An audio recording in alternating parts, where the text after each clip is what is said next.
money, motherfucker? Money be green. Money feel like money. That shit look green to you? Welcome back to The Mandatory. Happy Thanksgiving week. Remember, if you rock with this show, thank you so much. We appreciate you.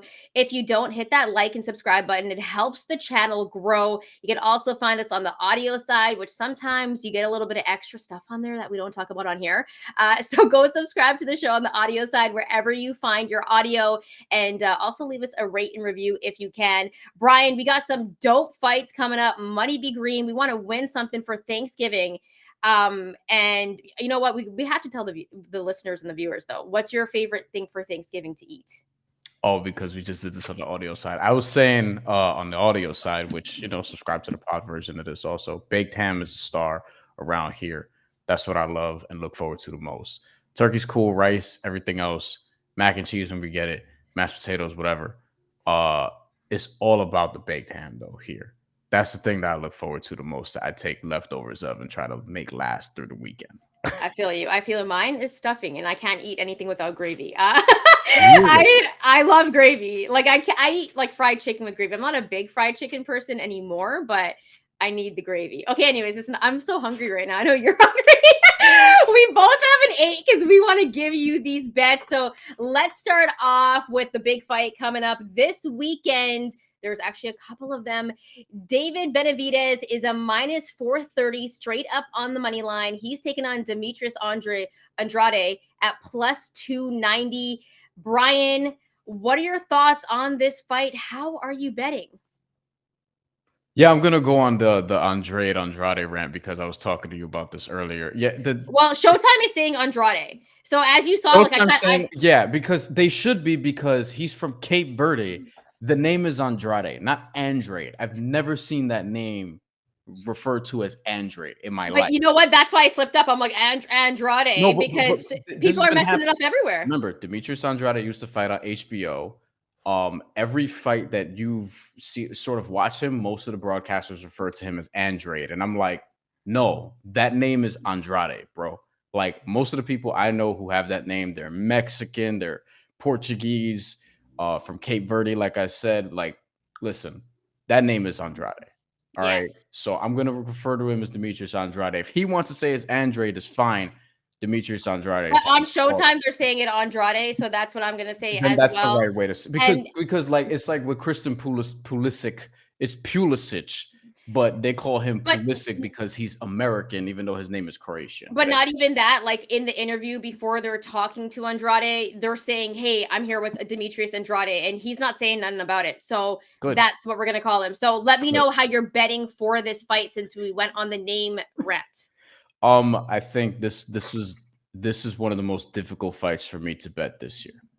I went back and forth many times. My instinct was David Benavidez is going to win, and then I was like, Demetrius Andrade could win this fight. And I kept going back and forth. And the thing with David Benavidez that I just love is how he is become like a very smart pressure fighter who can combine speed and power at a very high level, has great combinations, and I said could give Canelo a run for his money if and when they fight, which is more of an if, because Demetrius Andrade is in the way of that right now. And the thing that I've always liked about Demetrius Andrade is he has a lot of skill. You can see it. He's a southpaw. David Benavidez hasn't fought a southpaw in like 7 years.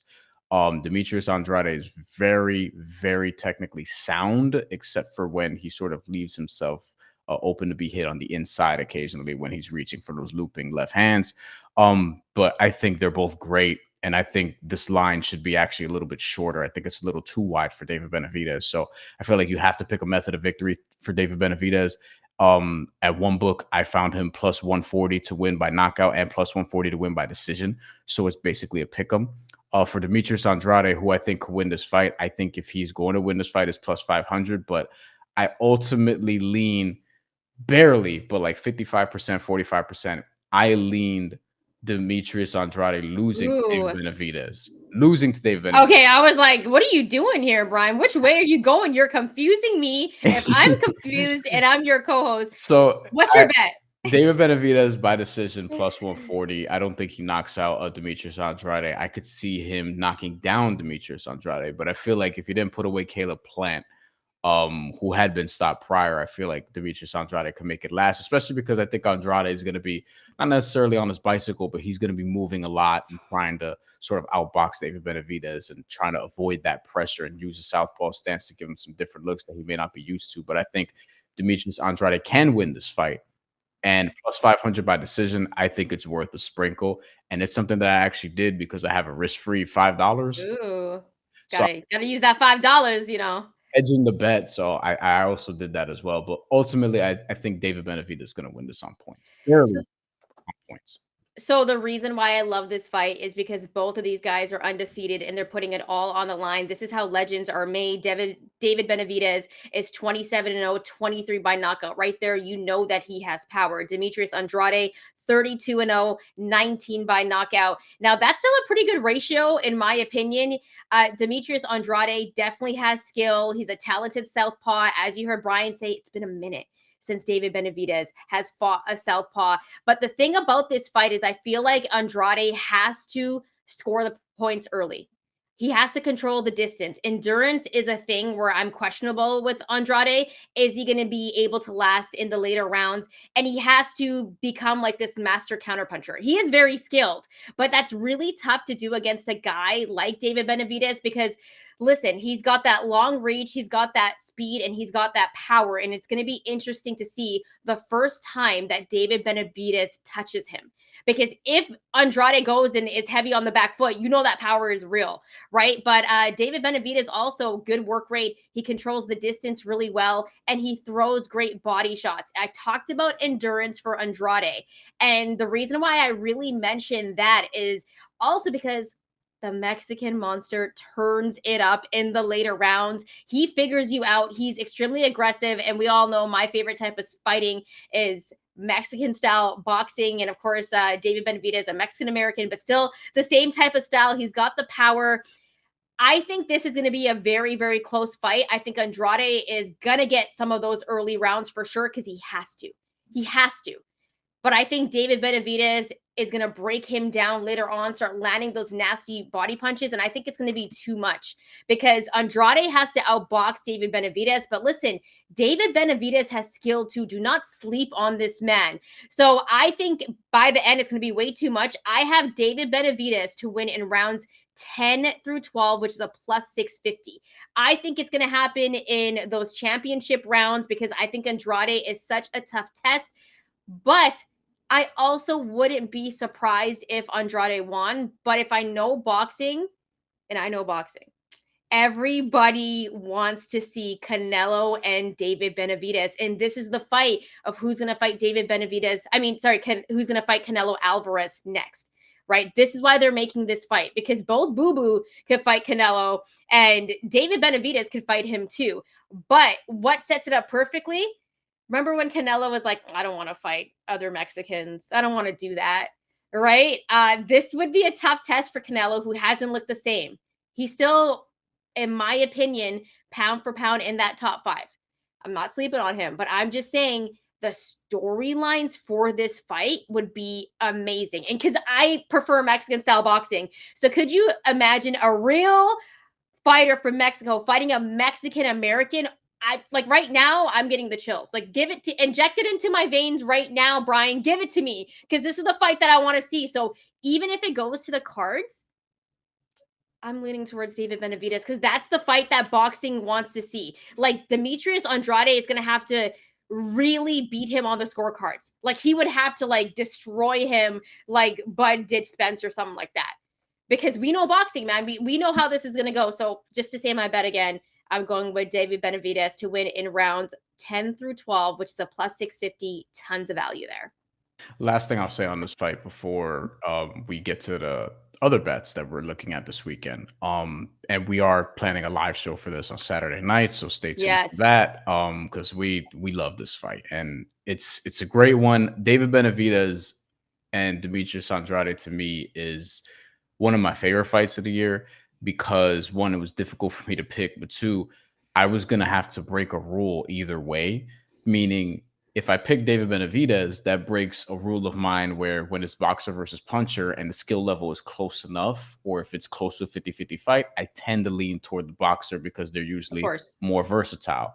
And I feel like the boxer in this case scenario would be Demetrius Andrade. However, when it's a star or a rising star facing somebody else who's older significantly, you tend to lean younger. David Benavidez is about 7-8 years younger than Demetrius Andrade.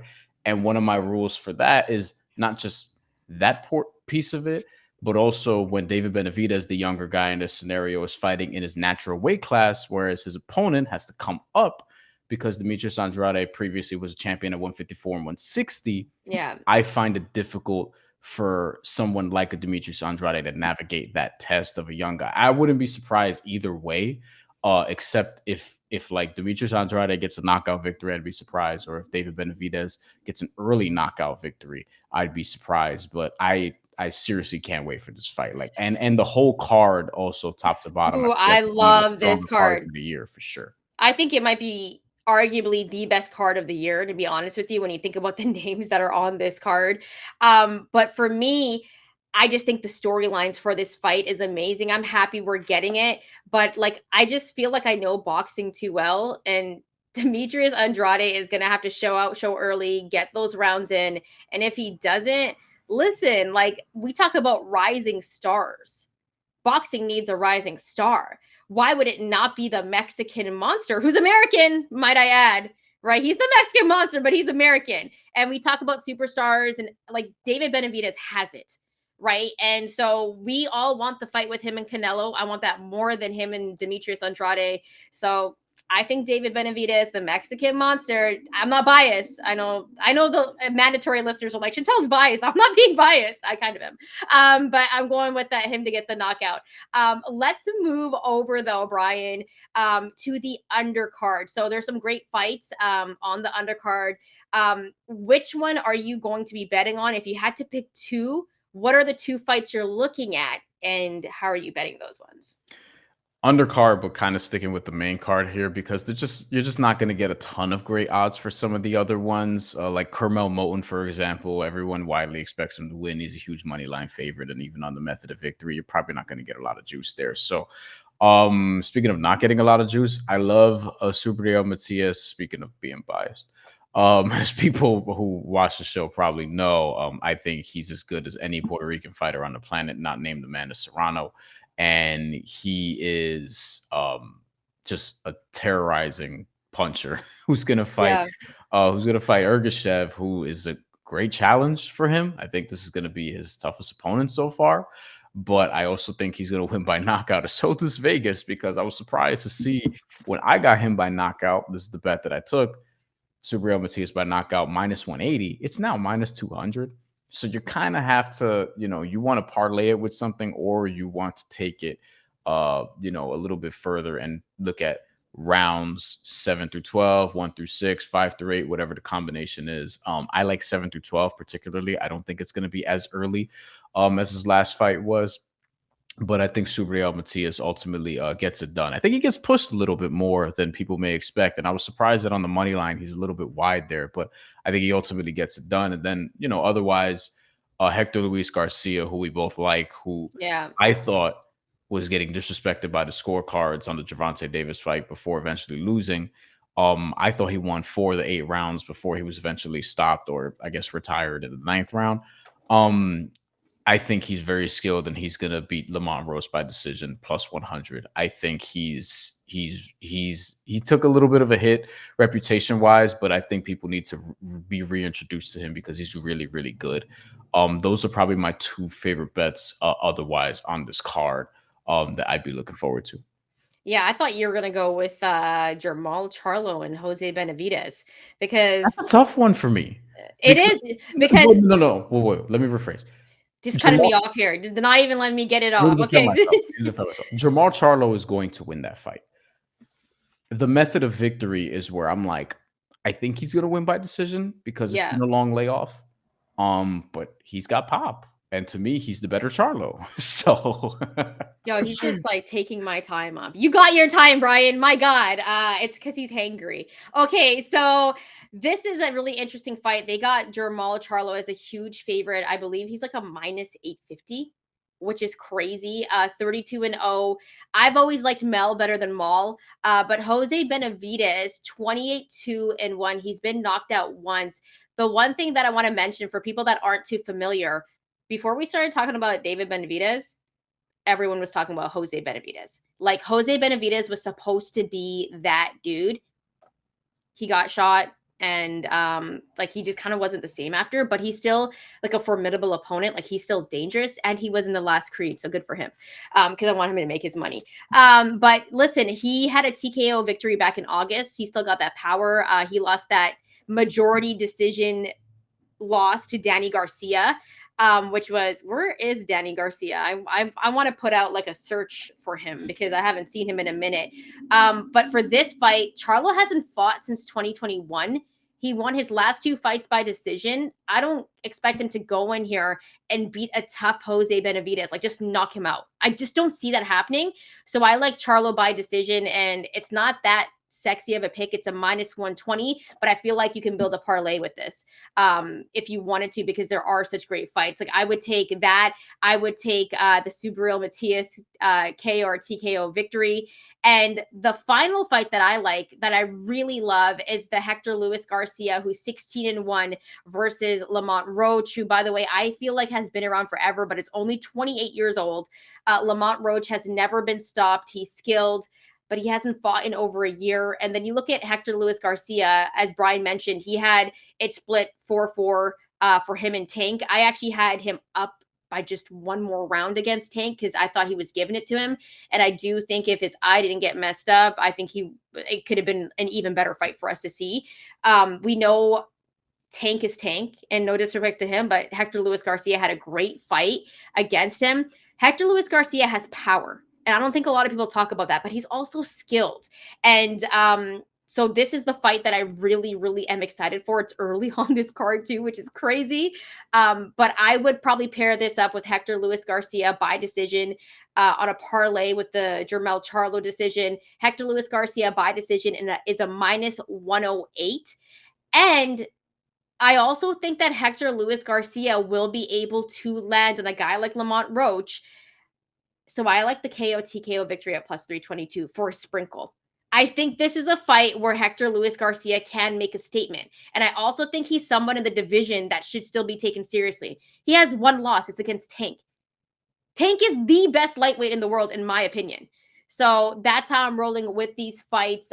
Great card. Any final thoughts, Brian, before we get up and out of here? Sergey Lipinets and Michelle Rivera is going to be a very good fight. I don't know who to pick for that one. Sergey Lipinets is a slight underdog, minus 105. Rivera is minus 120. And I want to bet on that fight, but I don't know who. I kind of lean Lipinets, but we haven't seen either of them in a long time. But that, I'm stunned that's not on the main card. I feel like that's a fight that everyone should look forward to.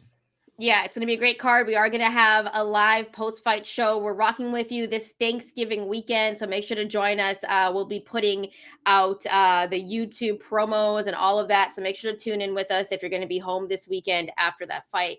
We'll be rocking with you.